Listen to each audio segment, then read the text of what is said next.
नमस्कार दोस्तों। मेरा नाम विवेक कुमार मिश्रा है। मैं वर्क कर रहा हूँ as a PhD scholar. Actually अभी मैं एक लेटेस्ट इनोवेशन देखा जो कि अपने भाई रवि टमटा द्वारा फ्लाइंग इलेक्ट्रिक कार बोलो या मतलब वो तो नाम दे रहे हैं फ्लाइंग इलेक्ट्रिक कार का, या जो भी फ्लाइंग इलेक्ट्रिक व्हीकल या जो भी बोलो आप। उन्होंने बहुत ही अच्छा और बहुत ही शानदार इनोवेशन किया, तो first of grand salute to him.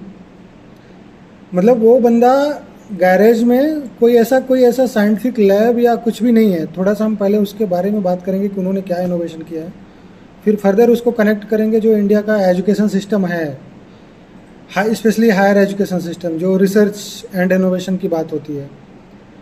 तो यदि हम उसकी बात करें तो देखो, उनके पास ज़्यादा कुछ ऐसा नहीं था कि उन्होंने कुछ साइंटिफिक लैब आईएससी बेंगलोर और आईआईटी दिल्ली या बॉम्बे में जा कर के कुछ रिसर्च किया है। उनके खुद का अपना गैराज था। उनके फादर गैराज में काम कर रहे थे और वो वहाँ पे, क्योंकि एक पहाड़ी एरिया था जिस भी एरिया में वो रह रहे थे उत्तराखंड के, तो उसको क्रॉस करने में अराउंड 40 to 50 मिनट टाइम लग रहा था। तो बस उनका एक सिंपल प्रिंसिपल था कि इस टाइम ड्यूरेशन को कम करना है। कम करने के लिए बस वो बंदा काम पे लग गया। जो भी आजकल गूगल्स, यूट्यूब एंड जो भी एआई मीडियम्स है उसका हेल्प ले करके उन्होंने बहुत ही शानदार डिवाइस का इनोवेशन किया, जो कि काइंड ऑफ ड्रोन प्रिंसिपल पे वर्क करती है। सिंगल पैसेंजर व्हीकल है, फ्लाइंग इलेक्ट्रिक व्हीकल है। और अभी वो सिंगल पैसेंजर है, बट जितना मुझे समझ आ रहा है तो based on increasing the capacity of energy storage device, that is he used battery, वो सब का यूज करके और उसका टाइम ड्यूरेशन भी इंक्रीज किया जा सकता है। और हो सकता है कि नंबर ऑफ पैसेंजर्स भी इंक्रीज किए जाएँ एटलीस्ट फॉर शॉर्ट डिस्टेंस के लिए। और उसका मतलब कि जो भी स्टेबिलिटी थी एंड जो भी फ्लाइंग टाइम था, सब कुछ बहुत ही शानदार था। सो भाई, grand salute to him first of all. Secondary मैं बात करना चाहूँगा, उसको देख करके मैं खुद एज ए पीएचडी स्कॉलर हूँ, मेरे को खुद पे तरस आ गया। और मेरे जैसे ऐसे बहुत सारे स्कॉलर हैं जिनको मैं जानता हूँ। कोई आईआईटी कानपुर में है, कोई आईआईटी खड़गपुर में है, कोई आईआईटी बॉम्बे में है, दिल्ली में है, आईआईटी बेंगलोर में है। ऐसे हमारे पहचान के बहुत सारे दोस्त हैं या हमारे सीनियर्स हैं जिनको मैं जानता हूँ। कुछ जूनियर्स हैं जो कि बहुत अच्छा काम कर रहे हैं, ऐसा नहीं है कि वो अच्छा काम नहीं कर रहे हैं। लेकिन प्रॉब्लम क्या है कि हमारे एजुकेशन सिस्टम में, कि आपको यदि आप पीएचडी भी कर रहे हो ना, इंडिया में सबसे बड़ा क्या है एजुकेशन में, यही है ना कि पीएचडी। लाइक कॉमन आदमी ये भी बोलते हैं कि अरे तुम तो ऐसे बात कर रहे हो कि जैसे तुम तो पीएचडी कर रहे हो। करेक्ट ना? भाई, जो आदमी पीएचडी भी कर रहा है आईआईटी बॉम्बे और ऐसे इंस्टीट्यूट से भी, तो उसको इतना टाइम नहीं दिया जा रहा है कि तुम कुछ इनोवेशन कर पाओ। मैं किसी इंस्टीट्यूट को क्रिटिसाइज़ नहीं करना चाह रहा हूँ यहाँ पे। जो भी स्कॉलर जिस भी कैपेसिटी में काम कर रहा है, ठीक है, all are well and good. But हम यहाँ पे थोड़ा सा एक्चुअल बात करना चाह रहे हैं कि एज ए स्कॉलर हमें करना क्या चाहिए और हम कर क्या रहे हैं। एक्चुअली हम क्या कर रहे हैं उससे ज़्यादा इम्पोर्टेंट है कि गवर्नमेंट हमसे क्या करवा रही है, या हमारे प्रोफेसर्स या इंस्टीट्यूट का जो स्ट्रक्चर है या वो हमसे क्या करवा रहे हैं। अभी यदि आप देखोगे तो मैक्सिमम लैब में एक ही काम हो रहा है, वो नाम का कुछ भी आईआईटी हो, मतलब ऐसा मुझे बोलना नहीं चाहिए बट मैं बोल रहा हूँ कि वो नाम का कोई भी इंस्टीट्यूट हो, वहाँ पे बस एक ही काम पे फोकस है, आपके पब्लिकेशंस कितने हैं। आपके पब्लिकेशंस 4 हैं, 6 हैं, 8 हैं, 10 हैं, उसमें नाम चलता है। यदि कोई बहुत ही अच्छा रिसर्च कर दिया, कुछ ग्राउंड ब्रेकिंग रिसर्च कर दिया, जो कि लोग कर रहे हैं, ऐसा नहीं है, एटलीस्ट कुछ तो इंस्टीट्यूट में 1%, 2%, यदि ओवरऑल रिसर्चर की बात करोगे इंडिया में तो 1-2% लोग हैं, लेस देन 1% लोग हैं जो कि मतलब कुछ तो इनोवेटिव काम कर रहे हैं, ग्राउंड ब्रेकिंग काम कर रहे हैं। लेकिन ग्राउंड ब्रेकिंग काम करने के लिए आपको इक्विपमेंट्स वैसा चाहिए, टाइम वैसा चाहिए, और सबसे पहली बात तो आपका उस रिसर्च में इंटरेस्ट होना चाहिए। कई लोग ऐसा होता है कि आउट ऑफ इंटरेस्ट रिसर्च में आ जाते हैं, जैसा हमारा एजुकेशन का स्ट्रक्चर है, क्योंकि हमें कुछ गवर्नमेंट जॉब चाहिए, वो नहीं मिल रही है तो चलो मैं पीएचडी करता हूँ, उसमें कुछ टाइम मिल जाएगा, कुछ फेलोशिप मिलेगी, उसका यूज करके हम कुछ और फर्दर गवर्नमेंट की तैयारी कर लेंगे। अल्टीमेटली ना पीएचडी ढंग की हो पाती है, ना गवर्नमेंट एग्जाम की प्रिपरेशन ढंग से हो पाती है। करेक्ट ना? और गवर्नमेंट जॉब में ऐसा कुछ भी नहीं है कि कुछ बहुत ज़्यादा मिल जाए, नॉर्मल जॉब ही मिलती है जो कि आजकल एमएनसी सैलरी दे रही है। हाँ, ये है कि आदमी चोरी करना अच्छा सीख जाता है, गवर्नमेंट जॉब में चोर अच्छा खासा बन जाता है, जो कि पूरा डैमेज कर देता है लाइक अ दीमक पूरे इंटरनल सिस्टम को। तो वो ठीक है, उससे हम डिबेट नहीं होंगे, हम बात करेंगे रिसर्च की क्या बात है।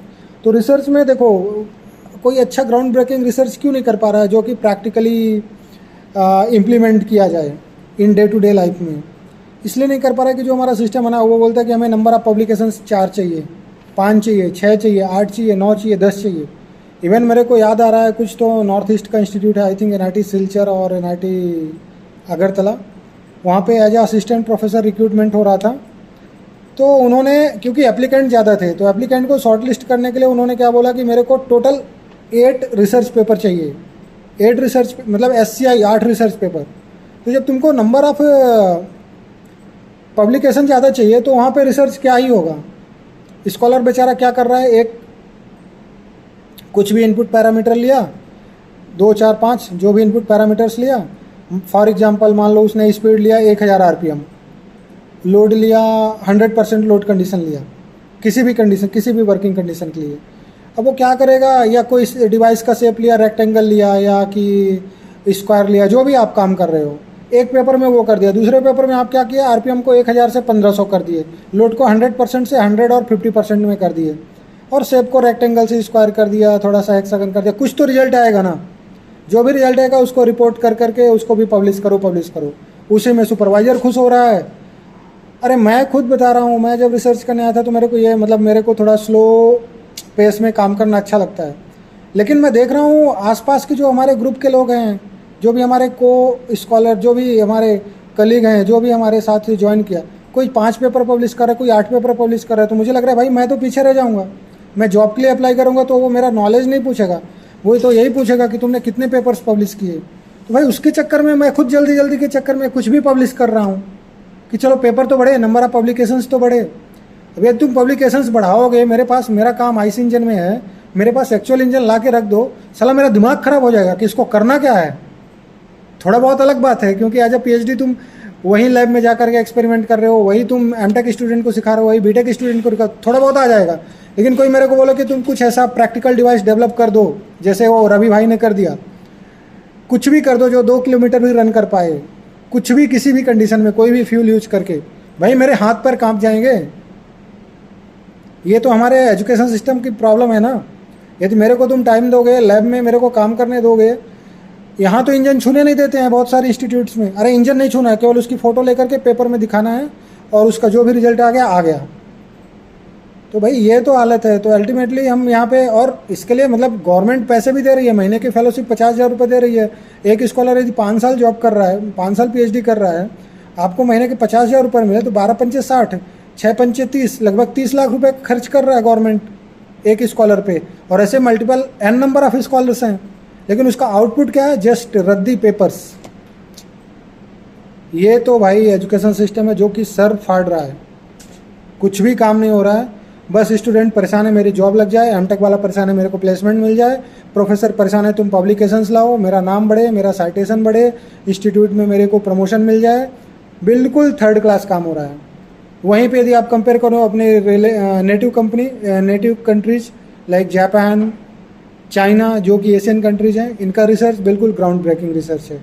एटलीस्ट यहाँ पे इंडिया में तो पेटेंट भी ऐसे आ रहे हैं, ऐसा नहीं है कि आप, मैं रिसर्च पेपर की बात कर रहा हूँ भाई, पेटेंट भी कुछ भी आ रहे हैं।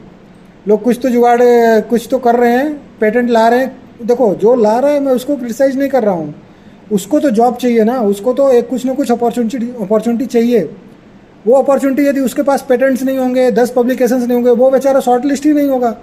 जॉब के लिए तुम देखोगे तो जॉब के लिए क्या प्रॉब्लम हो रही है, तुम्हारा B.Tech कहाँ से है, तुम्हारा M.Tech कहाँ से है, तुम्हारा PhD कहाँ से है, PhD में तुम्हारे कितने पब्लिकेशंस हैं, तुम्हारा रेफरल कहाँ से है, तुम कौन से IIT से हो, IIT में भी किस IIT से हो, उसकी रैंकिंग क्या है, QS रैंकिंग क्या है, इंस्टीट्यूट लेवल पे जो इंडिया लेवल पे IITs हैं उसमें तुम किस NIRF रैंकिंग क्या है। भाई वो सब देख करके ना पूरा सिस्टम एकदम बिल्कुल शेक कर रहा है, कुछ भी नहीं हो रहा है, बस सब उसी में। और एक रिसर्च का सबसे बेकार जो मेरे को थर्ड क्लास काम लगता है, सब ये शो ऑफ करते हैं कि मैं तो कुछ तो नेक्स्ट लेवल का रिसर्च कर रहा हूँ। मतलब एक सीनियर दूसरे जूनियर से या अपने कॉलीग से वो डिस्कस नहीं करने वाला, तुम कर क्या रहे हो, कर कोई कुछ भी नहीं रहा है। लेकिन एटीट्यूड ऐसा कि उसको लग रहा है कि वो तो कुछ नासा लेवल का या ISRO लेवल का रिसर्च कर रहा है। भाई ये तो हालत है। Okay bye bye. और बाद में बात करेंगे नेक्स्ट वीडियो में कि ये एथेनॉल पे क्या हो रहा है। भाई उस पर भी बहुत दिमाग ख़राब हो रहा है मेरा, चीज़ों को देख देख करके। Ethanol E20। अरे ब्राज़ील जैसी कंट्री अभी एथेनॉल 27% आई थिंक अचीव कर पाई है ब्लेंडिंग। हमारी गवर्नमेंट ऑफ इंडिया 2014 से एथेनॉल ब्लेंडिंग स्टार्ट की और 20% पहुंच गया और उसका टारगेट है एथेनॉल 100%। अरे भाई तुम्हारे घर में प्रॉफिट हो रहा है, हमारे जो मिनिस्टर्स हैं, तो भाई आप प्रॉफिट लो, लेकिन मिडिल क्लास जो आम फैमिली है उसको क्यों परेशान कर रहे हो भाई, उसको क्यों टॉर्चर कर रहे हो। अरे मैं खुद एफजेड बाइक चला रहा हूँ, 2014 मॉडल है, साला उसका किक काम नहीं कर रहा है। एज ए स्कॉलर मेरे को कभी शर्म आ जाती है, मेरा जूनियर मेरे को देखता है तो, अरे क्या हो गया सर, बाइक स्टार्ट नहीं हो रही है। मैं उसको क्या बोलूँ क्या प्रॉब्लम आ रही है, जा रहा हूँ उसको दिखा रहा हूँ, वो थोड़ा सा उसको ठीक कर रहा है, जो भी प्रॉब्लम्स आ रही है, प्रॉब्लम ठीक करने के बाद वो बोल रहा है सर ये तो यही प्रॉब्लम है, आपका इंजन पुराना है, इसकी वजह से एथेनॉल की जो इम्पीचमेंट हो रहा है, इंजन प्रॉब्लम आ रही है, आप इसको चेंज करो। अरे भाई मैं अभी फाइनल ईयर में हूँ, मेरे को जॉब ढूंढना है, मेरे पास 1 लाख 1.5 लाख रुपए सेविंग नहीं है, तो मैं कैसे नया इंजन ले लूँ। ठीक है, चलो बात करते हैं वो भी, उसके बारे में भी। Okay, bye bye.